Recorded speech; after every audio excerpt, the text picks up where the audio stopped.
Tonight on Prime Business, Vice President Dr. Mahmoud Bawumia launches first ever Tier 4 data center.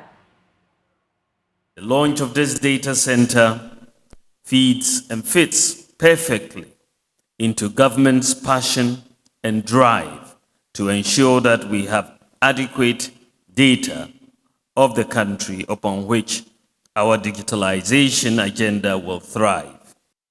Also, Governor of the Bank of Ghana, Dr. Ernest Addison, promises additional policy measures to help check rising inflation rate. We have seen a 30% cut in fiscal expenditures for 2022.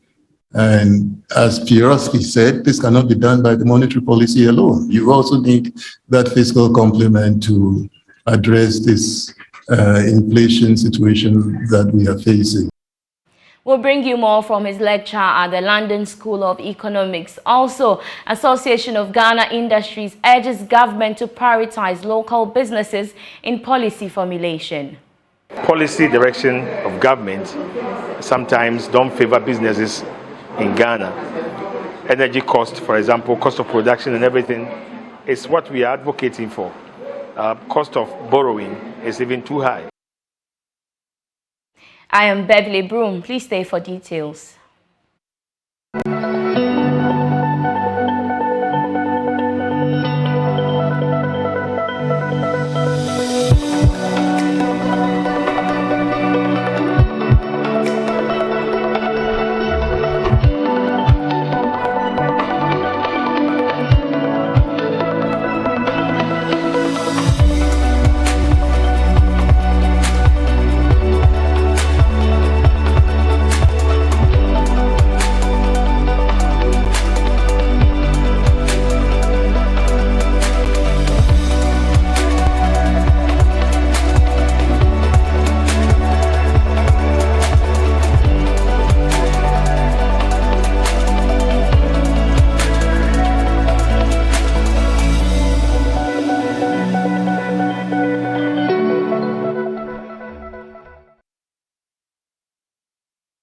Let's settle for the details now. The Vice President, Dr. Mahmoud Bawumia, has launched the first ever Tier 4 data center in Accra, Honest Data Center. Honest Data Center is a 12-megawatt data center worth about $15 million located at Amrahia in the Adentan municipality in the Greater Accra region.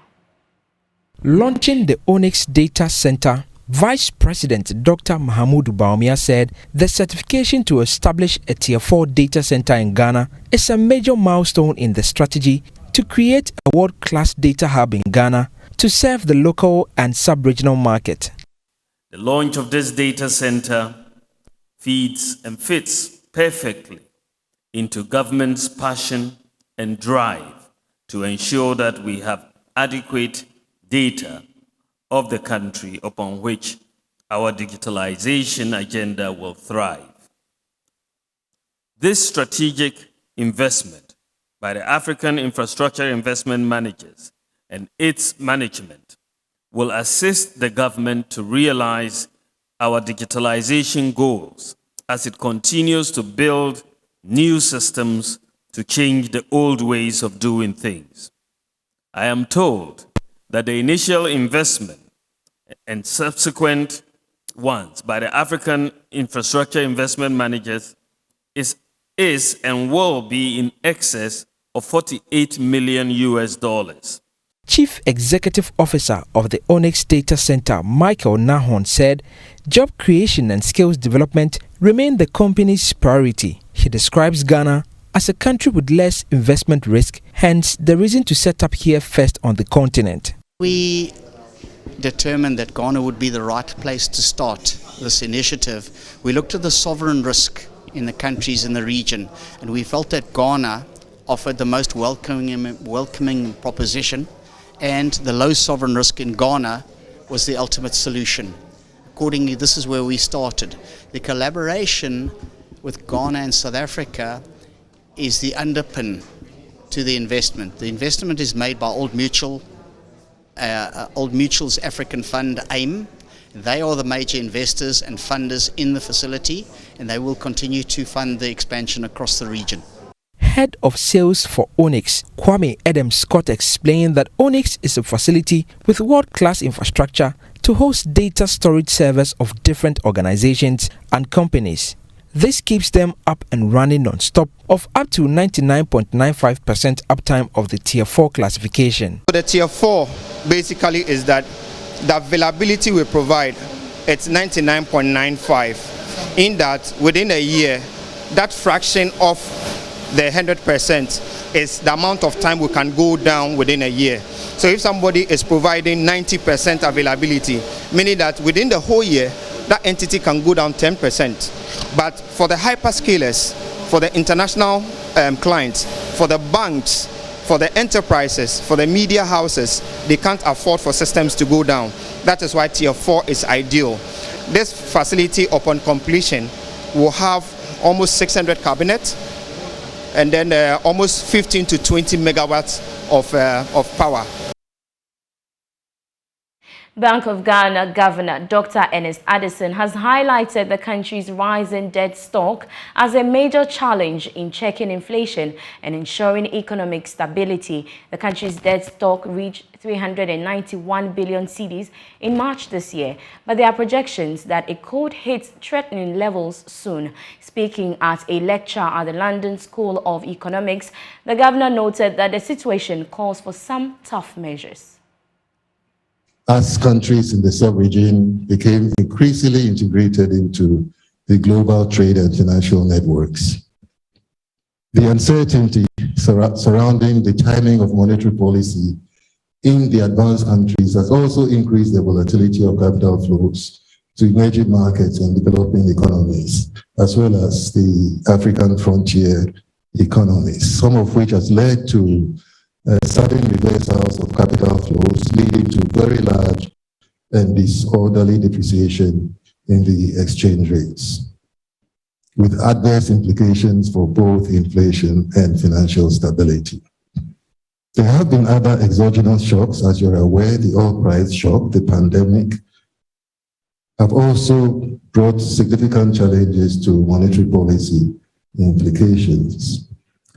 We were again discussing this issue of the supply side shocks that we have seen coming in, and I had to make the point that monetary policy does not really focus on the supply side shocks, but we are looking at the second round effects of these supply side shocks and how they affect the anchoring of long-term inflation expectations and the behavior of wage agitation. So really, this is the only reason why central banks reacted to the recent inflation spiral that we have seen. As I said, in Ghana, we saw inflation jump, literally. The governor's latest assurance is coming at a time where there still are doubts about general price levels slowing down. This despite earlier guarantee by the central bank that the rate, which has hit 27.6% in May, should start declining from third quarter. But answering questions at the program in London, governor maintained that they will not let things get out of hand. In the context of very high levels of government debt, in the context of all these shocks impacting on the economy, which will have an impact on growth.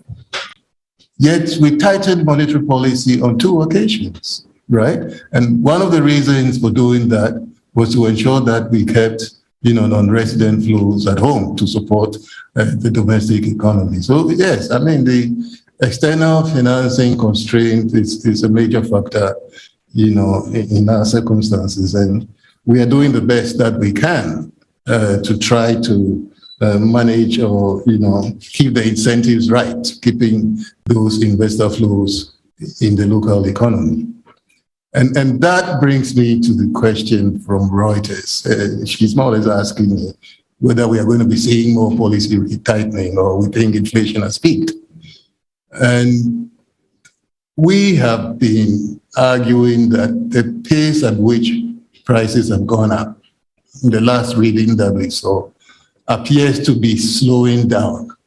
Now, whether that means inflation has peaked or not, is a different question. That we are hoping that given the policy coordination between us and the fiscal authorities, as you're aware, we have seen a 30% cut in fiscal expenditures for 2022.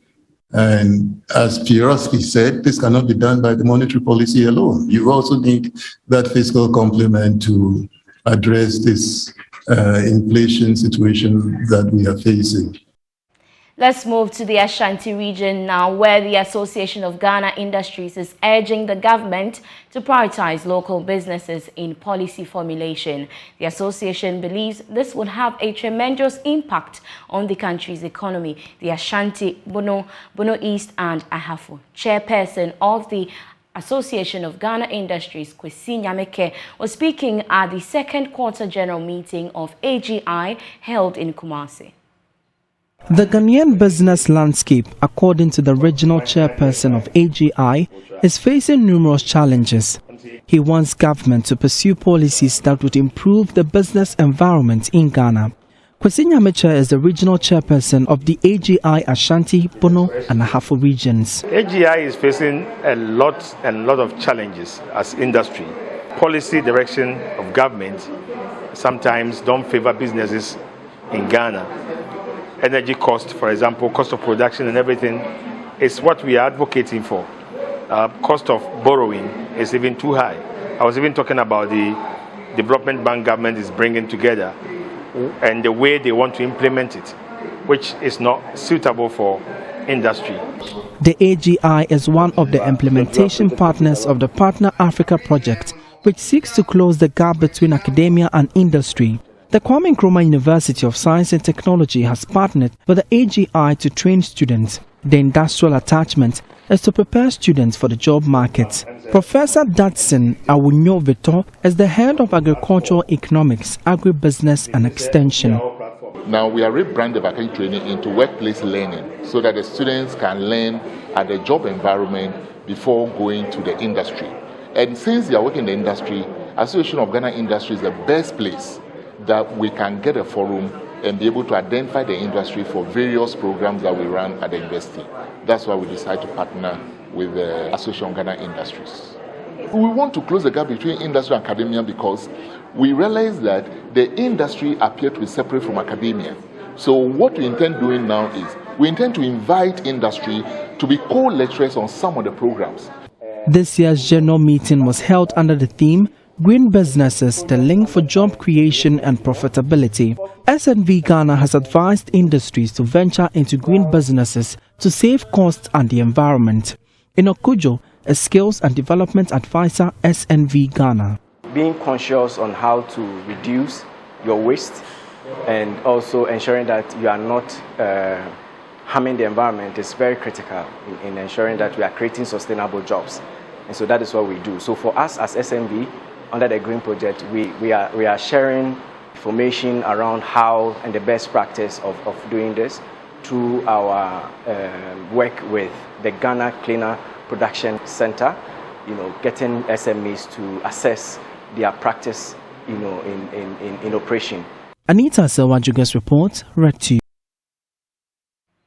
A foreign consultant to Ghana's Ministry of Trade and Industry has lauded the country's steps to maximize local capacity in the manufacturing of car parts. Although the country is still in the early stages of manufacturing, Oscar Albin of the National Industry of Automotive says it is vital that human resources and other facilities are well resourced to enable the creation of world-class automobile parts. He spoke to Love Business during a tour at the Swami Magazine and Kasi Industries enclave in Kumasi.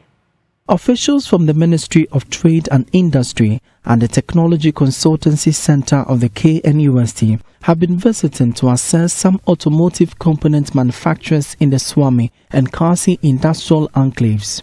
The move is in a bid to attract foreign partnerships and investment to local machine spare parts producers. Commissioned in 2018 under the government One District, One Factory policy, the Springs and Bolts Company Limited currently operates at a 8,500 capacity of bolts and springs. Nana Kwame Asamoah is the CEO of the company.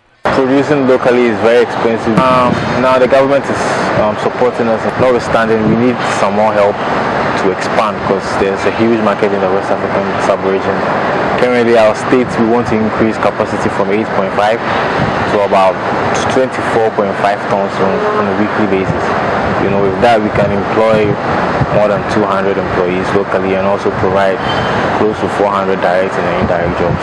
As part of the government's transformational agenda, the company has been identified as a strategic partner in vehicle assembly and automotive component manufacturing. Consequently, the Ministry of Trade and Industry is facilitating investment in vehicle assembly from leading original equipment manufacturers and investment partners with potential spillovers into local manufacturing. Executive President of National Industry Automotive, Oscar Albin, says the country needs to resourcefully train its human capital for the purpose. The race is in 10 steps to be top and be qualified as one of the 10 best manufacturers of brakes or steering wheel or seat. You want to be one of the top 10. Otherwise, you are not going to survive in the next 50 years. So, to be there, you have to make many things. And maybe in Ghana, we are in the first step. But at least, we are on the land. Professor Samuel Mensasaki of the Technology Consultancy Center of the KNUST suggests the establishment of standard quality control units in existing local automotive component manufacturing companies. We do not have enough quality control processes in the local manufacturing industries, especially the informal sector, and that is a big challenge. We need CNC machining systems, we need world-class foundry systems, world-class spot welding systems to be in place, and we haven't taken the necessary steps to build this human capital. So we are saying that let us build the human capital that is needed in all these areas. Then we'll be ready. For Joy News, Emmanuel Bright Kweku reporting. Let's go to the stock markets now. Activities on the stock market slowed down as markets record 71% dip in total volumes to 8.5 million shares, representing values traded of 9 million. I understand MTN Ghana is dominating trades. Agama, if you can hear me. Yes, hello.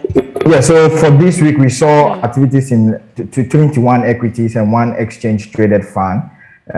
We saw the composite index gaining some points to close at a year-to-date loss of negative 10.11%, whilst the financial stock index gained to a year-to-date gain of 0.86%. For MTN, yes, we've seen it in the past week and this particular week, MTN has been dominated trade volumes up to 99%, whilst trade values it dominated 80%. But tell us, interest builds up in New Gold ETF as it records the second highest trade value of 1.78 million. Is that right?